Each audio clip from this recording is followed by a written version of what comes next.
Assalamualaikum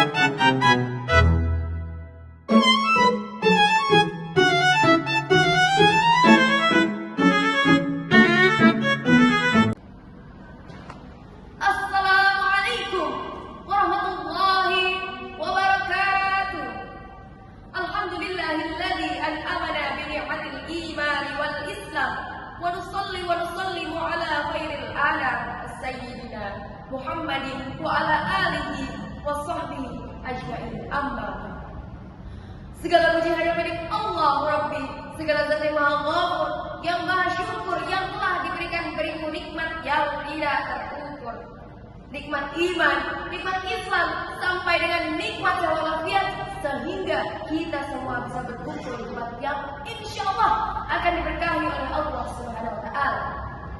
Seandainya semua lautan yang ada di muka bumi ini Allah jadikan tinta, lalu pepohonan Allah jadikan pena, dan dedaunan Allah jadikan kertas, niscaya ia tidak akan cukup untuk menyelesaikan nikmat-nikmat yang Allah berikan kepada kita.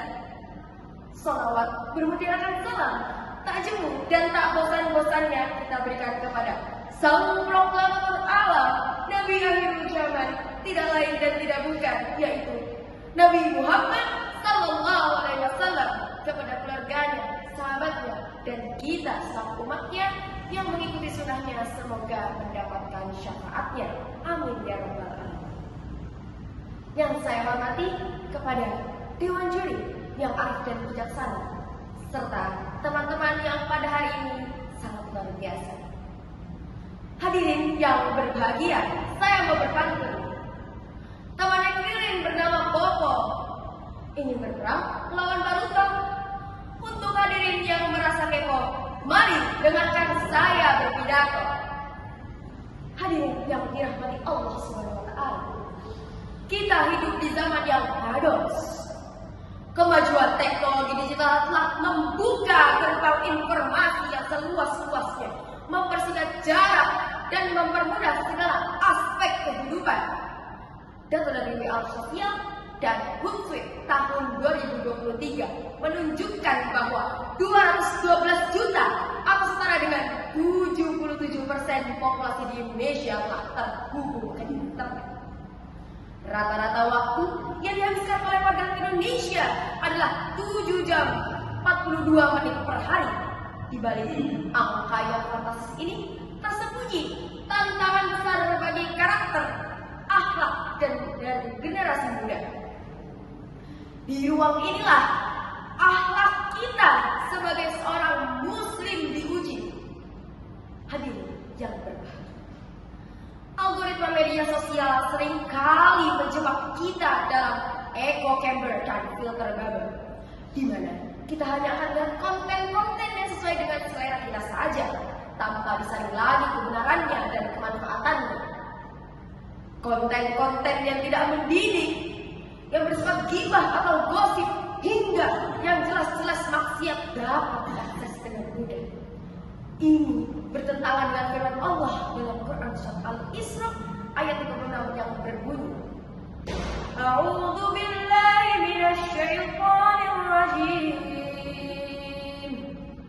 Bismillahirrahmanirrahim. Wala ta'fu ma laysa laka bihi 'ilm. Innas sam'a wal basara wal fu'ada kullu ulaika kana 'anhu mas'ula. Shadaqallahul 'azim.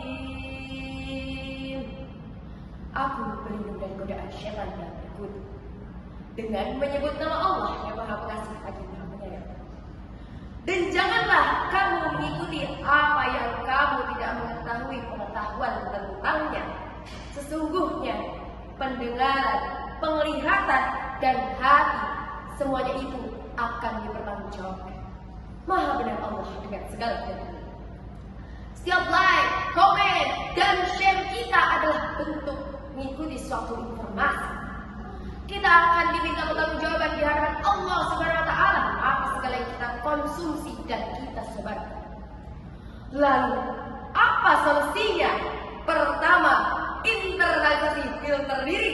Sebelum kalian memposting, sharing, dan commenting, tanyakan pada diri sendiri 3 pertanyaan ini. Yang pertama, apakah ini benar? Yang kedua, apakah ini bermanfaat? Dan yang ketiga, apakah ini diperlukan? Kedua, menjadi produsen konten yang beradab. Generasi milenial adalah generasi yang kreatif. Maka gunakanlah kreativitas itu untuk menyebarkan dalam hal kebaikan, dakwah bil hal. Buatlah konten yang edukatif, inspiratif, dan memotivasi dalam hal kebaikan. Sebagai sabda Rasulullah Sallallahu Alaihi Wasallam, "Man dalla ala khairin falahu mislu ajri fa'ilih." Barang siapa yang menunjuki kebenaran, maka dia akan mendapatkan pahala seperti pahala orang yang mengerjakannya. Hadis riwayat Muslim. Hadirin yang dirahmati Allah Subhanahu wa taala. Menurut Cyber Research Center tahun 2022, sebanyak 37% remaja di dunia mengalami perundungan online. Ini membuktikan bahwa pentingnya literasi digital berbasis akhlak. Kalau dulu umat diuji dengan pedang, harta, atau kekuasaan, maka generasi kita semua diuji dengan gadget di tangannya. Teknologi harus kita posisikan sebagai wasilah atau sarana, bukan sebagai goyah, yaitu tujuan akhir. Di era inilah akhlak kita diuji. Maka marilah kita menjawab tantangan di zaman ini dengan menjadi generasi yang unggul secara intelektual, namun rendah hati secara spiritual, cakap secara teknologi, namun berhati lembut dalam pergaulan. Marilah kita isi ruang digital dengan cahaya ilmu, senyuman persaudaraan, dan pesan-pesan perdamaian. Jadikanlah Al-Quran dan Sunnah sebagai kompas digital. Gunakan jempol untuk menebar kebaikan. Manfaatkanlah media sosial sebagai ladang amal untuk menjadikan ruang digital Indonesia yang penuh beradab, penuh hikmah, dan bisa menjadi media untuk menyebarkan kemaslahatan. Sebelum saya tutup, saya mau berpantun. Menanam padi di sawah yang luas, tidak lupa memberi pupuknya. Akhlak mulia harus dibuat agar hidup penuh dengan rahmatnya. Sekian dari saya, mohon maaf apabila terdapat kekurangan. Saya akhiri dengan wassalamualaikum warahmatullahi wabarakatuh.